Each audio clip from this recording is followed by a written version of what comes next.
Today on Earth Focus, Women Protecting the Planet. The new film Arise profiles women changemakers around the world.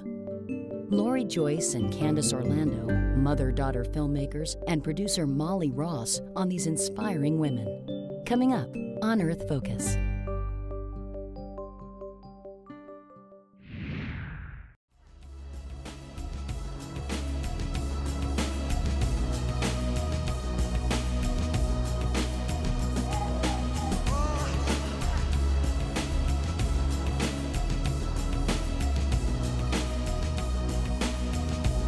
Independent of each other, but in almost perfect unison, there is a global uprising happening on every continent around the world in response to the injustices against the earth. Born out of the desire of a courageous few who hold a vision of a more sane and just world, and spurred on by the growing numbers of individuals who recognize the necessity for change, these women lead us into a journey filled with stories that inspire us and challenge us to create change that supports and respects all life. Women have been leaders in recognizing there were problems and understanding that there are solutions around environmentalism and being a part of that change. Today, the leading names in the environmental movement around the globe are women. Once you empower a woman, you've empowered a nation. So if we are empowered, the world is empowered. If we are strong, the world is strong. If we are healthy, the world is healthy.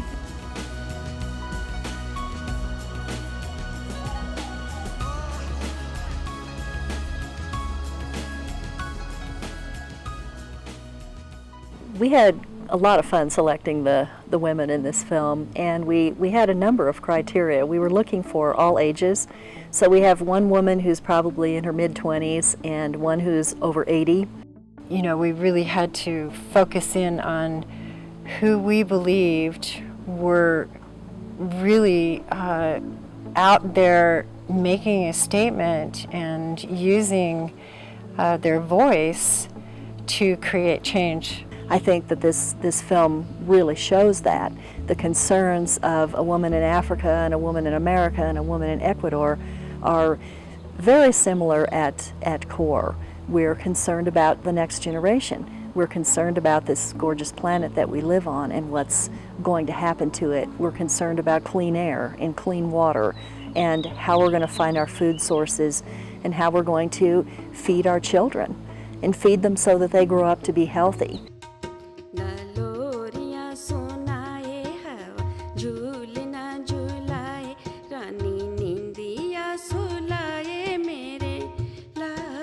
When it comes to disappearance of water, disappearance of forest, disappearance of biodiversity, it is the women who do the 10-year, 15-year, 20-year struggles.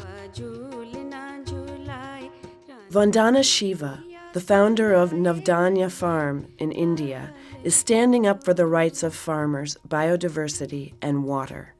She was inspired by the Chipko women whose courage saved their forest from deforestation. These forests are essential to feeding their families. Vandana follows in their footsteps. Recognizing the earth as sacred, as divine, means you first and foremost are grateful that she gives to you. Each time we sow a crop, we know we need the cooperation of the soil as an active, intelligent, creative, sacred being to even give us the next harvest. Every culture in India, when we sow, we recognize the earth. If you talk about farming in India, it is mostly the women. You can say that backbone of the farming in India. It is women who is looking after agriculture. When Dr. Vandana started Navdanya, we were losing indigenous seeds. We were losing our biodiversity. So she thought that if not saved today, then they will be too late tomorrow. So that's why we started with conserving the seeds. And we started making seed banks.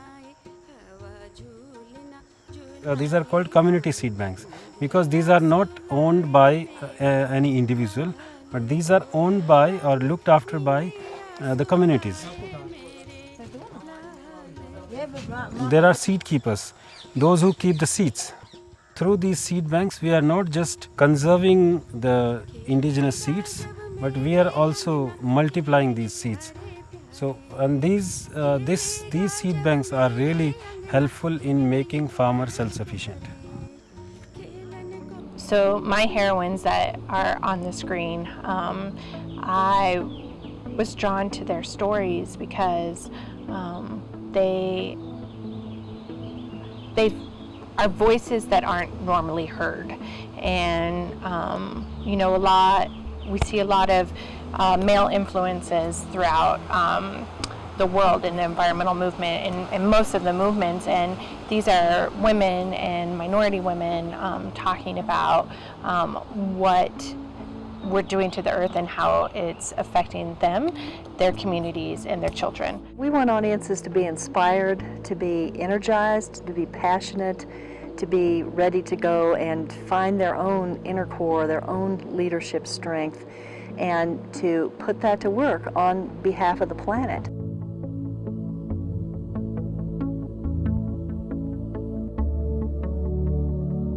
We're all in this together when we're talking about the environmental issues that we're facing on this planet. That's what makes these women special, is that they transcend all of that. It's not about race. It's not about, you know, who we are or where we come from.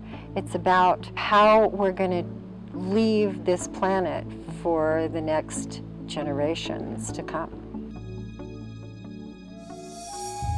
As Vandana Shiva struggles for the biodiversity in India's farming practice, Winona La Duke stands up to save the indigenous seeds that have been passed down for generations by her tribe. Her passion, her strength, and her ability to fight injustice is transforming her community. We're here on the White Earth Reservation, and I'm Anishinaabe or Anishinaabekwe, and we live here in this area for about 9,000 years or so. Our people that followed our prophets instructed us to go to the place where the food grows on the water. That's our wild rice. Here I'm working on my jingle dress. I'm a jingle dress dancer.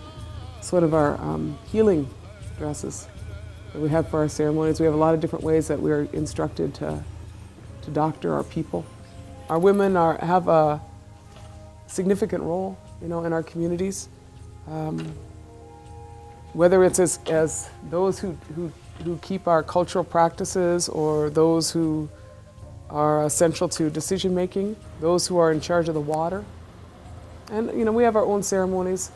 I think that we have roles, you know, and I try to do my best in my community, being a woman, you know, in this millennium, which is different than being a woman, you know, before, but it's still, you'll still face challenges. So. American society is very much about creating an individual that's separate from the natural world, with the perception that somehow we're smarter. And we don't have to worry about things because there'll be some fix. I don't consider myself an activist. I consider myself really just a responsible person. The reality is that you know, we have this privilege of being the people that could save a mountaintop from getting blown off, save an entire species of rice from getting genetically engineered. You know, we could keep them from damming a river. You know, that's a pretty big privilege to be the ones that could do that. So my community here is wealthy. We have good land. You know, we have a lot of fish and deer, wild rice. Nobody else in the world has a food that grows on the water that the Creator gives you every year. I didn't realize the significance of that until I started working on these issues of genetic modification. This is a Lakota squash, that's what it's called. That's one of our varieties that we're restoring. A lot of our traditional foods are strong, and they predate industrial fertilizers. Usually, you know, we fertilize with what we got. Fish, you know, I mean, different things. Our soil's good. And a lot of our people have diabetes in our community. It was because of a really rough transition from a traditional food system to an industrial food system that poor people have. I want to restore our food because these foods are our medicine. They're the foundation of our health. So I'm trying to relocalize and capture that local food economy and keep it here and keep it healthy. I'm trying to grow enough food to actually feed our community. Right now we mostly operate in our Pine Point Farm to School program, which is one of the first tribal farm to school programs in the country. And that program provides to about 90 kids. You need a green economy. Next economy has local food that isn't transported 1,500 miles. Next economy has local energy because it's democratic and it means you aren't addicted to the powers of Exxon. And you take responsibility. You become responsible people. We did a study a couple years ago and we found that a good portion of our people spend about a quarter of their income on energy. So a lot of the work that we are doing is how you relocalize, or you create intellectual capital that will ensure you have a local energy economy. So we put some solar heating panels on people's houses and we weatherize it. And then we began looking at wind. We have class 4 wind on my reservation. We could power our own community easily. We could also power a lot of Minneapolis. So we started working on it about 2003. I put up my first wind turbine here. They're putting up about 5 turbines. It's our intellectual capital. Pretty soon a farmer down the road who probably never talked to Indians said, "How'd you do that?" I said, "Well, we went out there, we got the turbine, we built the foundation, and then we got a crane and we put it up." They said, "Can you help us? Help me."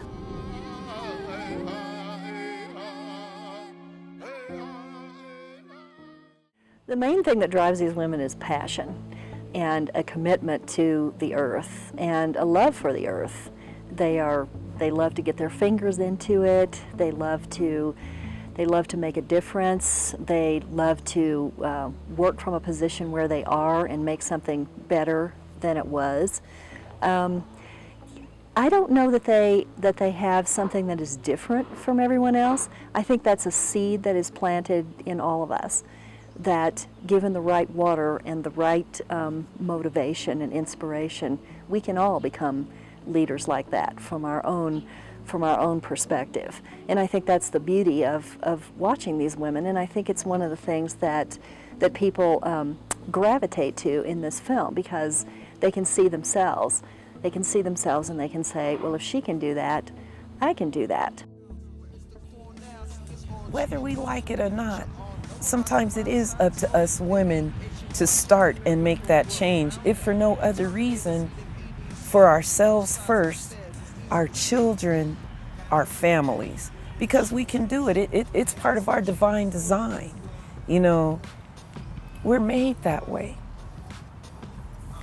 And if our heart is in it, you can't stop us. We're a force to be reckoned with. And we just have to believe that we have enough power to get it done. And oh Lord, if you get a woman like that, you better help her or get out of her way. That's my advice. In New York City, another hub for urban agriculture, Majora Carter is transforming the South Bronx into a place where the streets are filling with the sounds of environmental justice, green-collar jobs, and sustainability. I find it fascinating that during World War II, 40% of American food production was actually grown in victory gardens. So people were digging up their front yards, they were growing it in little window boxes, they were doing it in pots on fire escapes. 40% of American food production, that's how we ate. And I am just very disturbed by the fact that our current agricultural system, federally funded, most of it, creates the kind of problems that we see right now. The fact that it is, that corn and soybeans are so heavily subsidized that it's the basis of pretty much of the unhealthy food that you find, especially in poor communities around this country.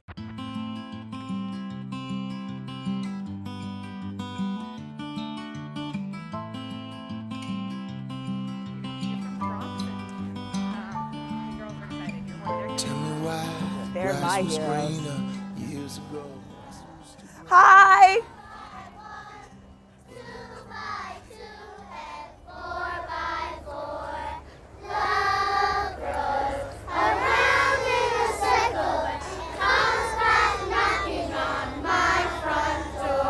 This place is so very special to me.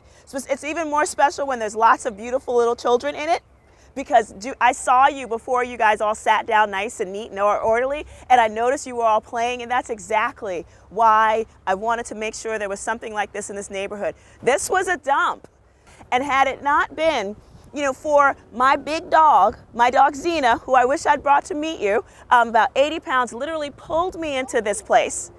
And I was afraid to come in, but I had a big dog. So she kind of helped me get, and I realized this is our waterfront. Just believe in me like I believe in you. The question was, how did it feel, I guess for me, when families started to come and spend time in this park? It made me feel really good, because there really weren't any places like this before. I mean, we were really considered a place where nothing really good or beautiful could be. And so when we were able to build this place and have people come and just be happy in it, it was it made me feel like I had done the right thing. People from outside our communities often thought of people that were inside the community as not deserving of anything nice, and that we wouldn't notice if we didn't have anything nice. And I knew that when we built beautiful things, then we would treat them nicely, and we would treat each other nicely. And that's why I wanted to build it. My favorite part of the park in the middle, where there's they look like these little canoes and boats. They're based on the folks that used to live here many years ago. And they're the Quinahung Indians. They were the original people in this community. Long before anybody showed up. They were here and lived this amazingly beautiful life. Because this place used to be so, so green and lush, and literally everything grew here. And people actually had really lovely lives. And they fished in the waters a lot because they were so abundant with different kinds of fish. And it actually had a beautiful quality of life for them. So when I look at that, it reminds me of what this community used to be, and who was supported, and who was loved and worked and worshipped here. And it also reminds me of the fact that our future could be wonderful too. The central theme for me in Arise is that it just takes one idea, one little tiny idea that can spark a movement, that sparks change from the grassroots level and goes up. And that if you have an idea, whether you're a woman, whether you're a man, whether you're a child, to go with it and to see what may come from it, because that's what we need. We need collectively to come together. Woman, the sun rises and sets on whether you feel the connection between your tears and the toxic rain. The sky is crying. Endocrine disruptors, which are chemicals that affect hormone levels in all species, are polluting our waterways throughout the world, from the Ganges to the Great Lakes. Dr. Theo Coburn has made it her life's work to make the world aware of the dangers we face due to these disruptors. She is a heroine because she speaks to that which people are afraid to speak. Well, I live in Paonia, Colorado, a small town on the western slope of Colorado. I love it here. And it was from living in this valley that I was inspired to go back to college at age 51. I began to establish a new way to look at low levels of toxic chemicals in the environment. When I got my master's degree, I was invited to go to the University of Wisconsin. I was working under the fisheries department that over the years determined what fish needed to be stocked in the Great Lakes because the fish couldn't reproduce in the Great Lakes. Something was wrong. They never looked at chemicals. I immediately began looking at the wildlife, working with the wildlife biologists, and it was remarkable what we discovered. Those populations of animals around the Great Lakes were just not doing well. It was at that point that I began to realize that the kind of chemicals that were getting into the mother animals as a pathway to introduce low levels of toxic chemicals into the babies. So that was the beginning of, well, what is endocrine disruption? What is it? I brought together this very, very eclectic group of scientists. So one of the first things they said is that we are certain that there are large number of chemicals in the environment that are affecting development, not only in wildlife but humans. And if we do not abate the environmental exposure that we're seeing today, we're going to see widespread dysfunction at the population level. Well, that was in 1990. Here we are 20 years later, and no chemical has been banned yet.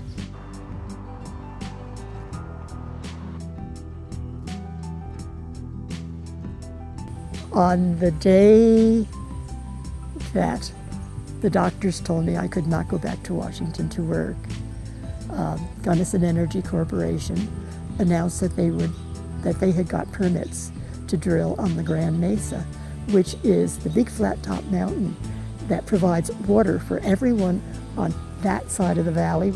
People came to me and someone handed me the formula for what they were going to use when they fracked. I recognized a lot of the chemicals, but there was one there I just didn't know anything about. So I called my office in Washington and said, get me everything you can on this particular chemical. Well, when I began to read about that chemical, I knew that we were facing serious problems. And a year later, out of the blue, someone called me and said, I'm looking for Theo Coburn. So it was a woman by the name of Laura Amos. And she said, I need to talk to you. My house is within 350 feet of a well pad. But why I'm calling you is that I developed a very rare adrenal tumor, an aldosterone tumor. And I went, oh my God, that's a hormone. And chills went up and down the back of my neck. It really was. I know right where I was sitting at my computer, what I was looking at out into my backyard when she told me that will always be with me. And the worst part of it all was that all the while she was beginning to develop this tumor, she had been breastfeeding her daughter. And now I have a team that just works on this issue, natural gas.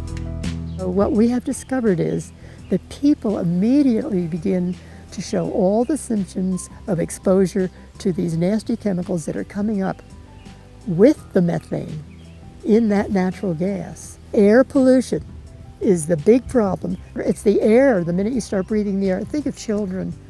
Oh, they're so vulnerable. I haven't quit, even at my age, because there's always something new. Discovery is what keeps people like me going. Every day there's something new, something beautiful. Yes, there's bad news, but it's also helping us try to push policy in the direction that it needs to go. This is not a local problem, it's not a state problem, it's not a country problem, it's an international problem. We should be electing people who represent the people and not the corporations. I'm Maggie Fox, and I am the president and CEO of the Alliance for Climate Protection, which is an organization that Vice President Al Gore founded in late 2006, early 2007, to work on solving the urgency and real solutions around the climate crisis. First thing I bring is a deep commitment and love of the earth, and of the earth as a sustaining force of life and joy for all human beings. And then I bring a passion for advocacy and change and action as citizens and individuals. And then as a woman, I think I like to bring people together. And the fundamental precepts of that is not the win-lose paradigm, but the together we win, which means that all sides actually have to first understand each other and then find a shared solution. Women do that intuitively. whether we're raising children or running corporations or running advocacy organizations or running nations. That's who we are, and that's how we lead. To all of us out there, it's time we all held our hands together, regardless of our race, regardless of our tribe, regardless of our background, regardless of our history, that we came together and formed a strong voice. Just as historically women got excluded, it's in our hands to create another history by which we include ourselves in what we believe are ways in which we connect to the larger processes of the earth. Strive to be respectful to all your relations, whether they have hands or wings or fins or roots. Be courageous, try to be honest, be caring, compassionate, and try to be righteous.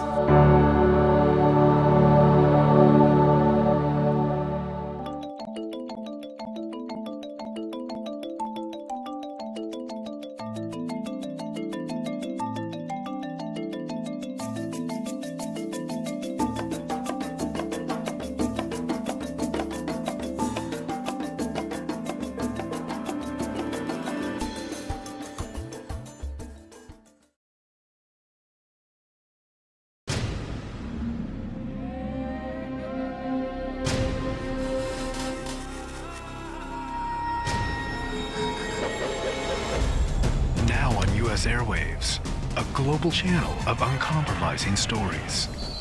World news, documentaries, entertainment, and culture.